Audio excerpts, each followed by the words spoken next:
Hi అండి అందరికి welcome to my channel. నేను మానస. ఫ్రెండ్స్ అందరూ ఎలా ఉన్నారండి? మేమైతే చాలా బాగున్నాము. మీరందరూ కూడా బాగుండాలని మనస్ఫూర్తిగా కోరుకుంటున్నాను.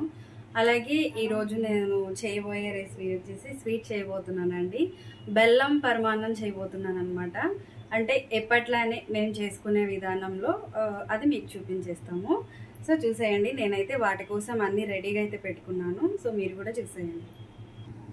అలాగే ముందుగా అయితే ఒక కప్పు బియ్యం, ఒక కప్పు పచ్చెనగపప్పు అయితే తీసుకున్నానండి. చక్కగా నానబెట్టేసుకున్నాను. ఎందుకంటే నానబెడితే త్వరగా అయిపోతుంది కాబట్టి ఒక హాఫ్ అన్ అవర్ అయితే నానబెట్టుకున్నాను. అలాగే బెల్లం అన్నమాట ఒక కప్పు, ఇంకా జీడిపప్పు, కిస్మిస్, నెయ్యి, అలాగే పెసరపప్పు అండి, అలాగే యాలకులు, అలాగే పాలు అన్నమాట. అలాగే పరమాన్నం వండుకోవడానికి సరిపడా గిన్నె అయితే తీసుకున్నాను. ఇప్పుడు నేనైతే ముందుగా ఈ పెసరపప్పుని లైట్గా అయితే వేయించుకుంటున్నానండి. దీంట్లో స్టవ్ వెలిగించేసుకొని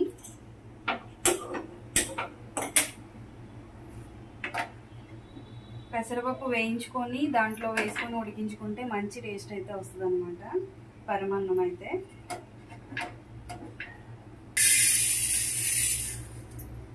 లైట్ గోల్డెన్ కలర్ వచ్చేంత వరకు చక్కగా వేయించుకుంటే బాగుంటుందండి. మంచి టేస్ట్ అయితే ఉంటుంది అన్నమాట.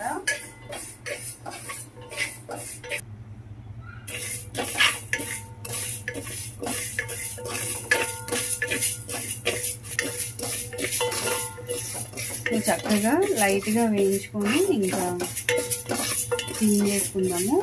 అంటే నానబెట్టిన పచ్చెనగపప్పు ఇంకా రైస్లో వేసేసి నీట్గా కడిగేసుకొని ఇంకా స్టవ్ పైన అయితే పెట్టేసుకోవచ్చు అన్నమాట.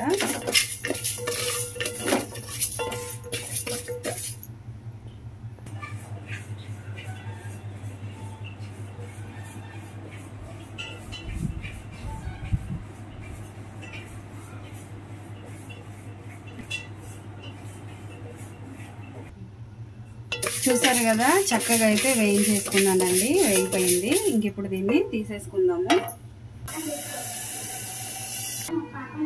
చూసారు కదా, ఇంకా పెసరపప్పు కూడా లైట్గా బ్రౌన్ కలర్ వచ్చేంత వరకు వేయించుకొని ఈ మూడింటిని అయితే మిక్స్ చేసుకున్నాను. ఇప్పుడు ఈ మూడు చక్కగా నీట్గా అయితే కడిగేసుకుందామండి.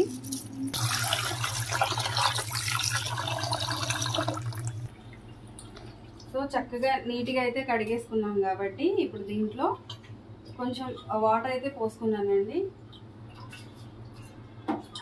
దీంట్లో అయితే వేసేసుకుంటున్నాను. అంటే మనం దీంట్లోనే కదా పరమాన్నం అయితే రెడీ చేయబోయేది.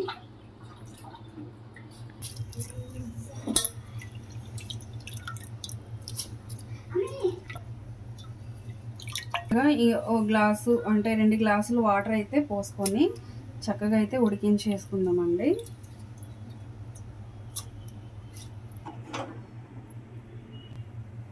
చక్కగా అయితే 2 గ్లాసులు వాటర్ అయితే పోసుకున్నానండి. ఇప్పుడు దీన్ని ఉడికించేసుకుందాము. చూసుకుందామండి. చక్కగా ఉడుకుతుంది. చూసారు కదా, ఇంకొంచెం అవ్వాలన్నమాట. సో ఇంకొంచెం ఉడికించుకున్న వెంటనే ఇంకా మనం పాలైతే యాడ్ చేసుకోవాలి. ఇంకో 2-3 నిమిషాలు అయితే ఉడికించేసుకుందాం ఇలాగా. ఒకసారి అయితే చూసుకుందామండి. ఇప్పుడు ఒకసారి చూసారు కదా, చక్కగా చాలా వరకు ఉడికిపోయింది. ఇప్పుడైతే ఒక కప్పు అంటే ఉడకడానికి ఇంకా టేస్ట్కి సరిపడా ఒక కప్పు పాలైతే పోసేసుకుందాము. సో మిగిలింది కూడా చక్కగా ఉడికిపోద్ది అనమాట.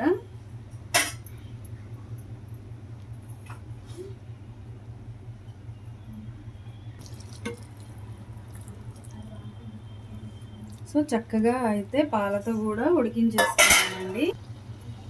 చూసారు కదండి, పాలు కూడా యాడ్ చేసుకున్నాను అనమాట. చక్కగా ఈ పాలల్లో అయితే ఉడుకుతూ ఉంటుంది. ఇంక ఇప్పుడు బెల్లం పాకం అయితే రెడీ చేసుకుంటానండి. పాకం రెడీ చేసుకోవడానికి అయితే ఒక బౌల్ తీసుకున్నానండి. ఇంక ఇప్పుడు ఒక కప్పు బెల్లం అయితే వేసుకున్నాను. అలాగే ఒక గ్లాస్ వాటర్ అయితే యాడ్ చేసుకుంటున్నాను.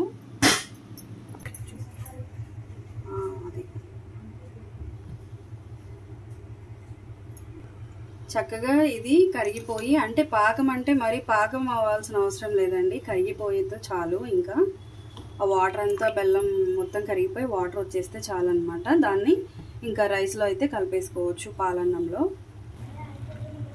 చూసారు కదా, ఇది ఉడికిపోతుంది, చక్కగా అయిపోతుంది అనమాట. సో ఇప్పుడు లైట్గా అంటే సిమ్లో పెట్టేసుకొని ఇంకా అది అవ్వగానే దీంట్లో అయితే యాడ్ చేసుకోవచ్చు అనమాట. చూసారు కదా, చక్కగా మెత్తగా అయిపోయింది. చూసారు కదండి, చక్కగా ఇది కూడా బాగా మెత్తగా మగ్గిపోయింది అనమాట, పాలతోటి ఉడికిపోయింది. అలాగే ఈ బెల్లం పాకం కూడా రెడీ అయిపోయిందండి. ఇప్పుడు దీంట్లో అయితే కలిపేసుకుందాము. చూసారు కదా, చక్కగా దీంతో కరెక్ట్గా అయితే అయిపోతుంది అనమాట.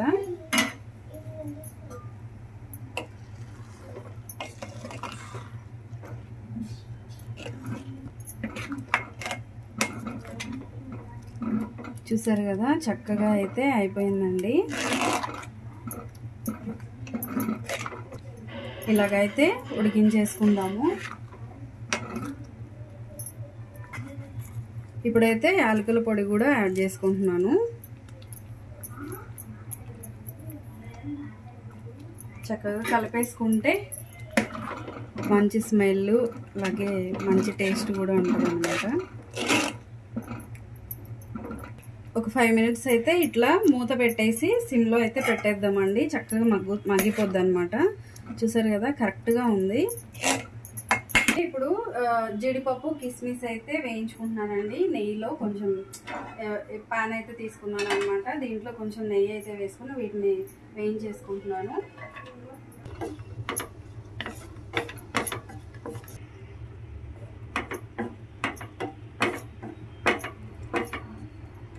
చక్కగా ఇవి వేయించుకున్న తర్వాత ఇంకా దాంట్లో అయితే కలిపేసుకోవచ్చు అనమాట. ఈ నెయ్యితో పాటు అయితే వేసేసుకుంటున్నాను. నెయ్యి ఎక్కువగా కావాలనుకున్న వాళ్ళు విడిగా కూడా దాంట్లో యాడ్ చేసుకోవచ్చు అనమాట. మేమైతే ఇంకా తక్కువ కాబట్టి మేము సరిపెడతామన్నమాట.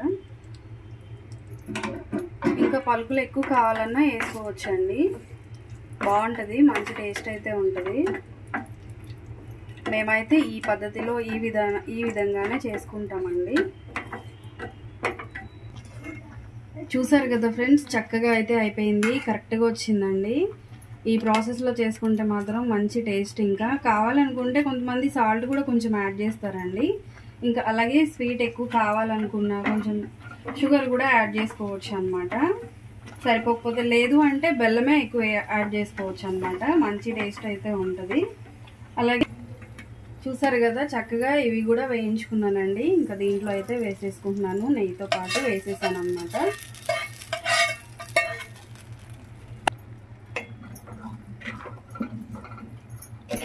చక్కగా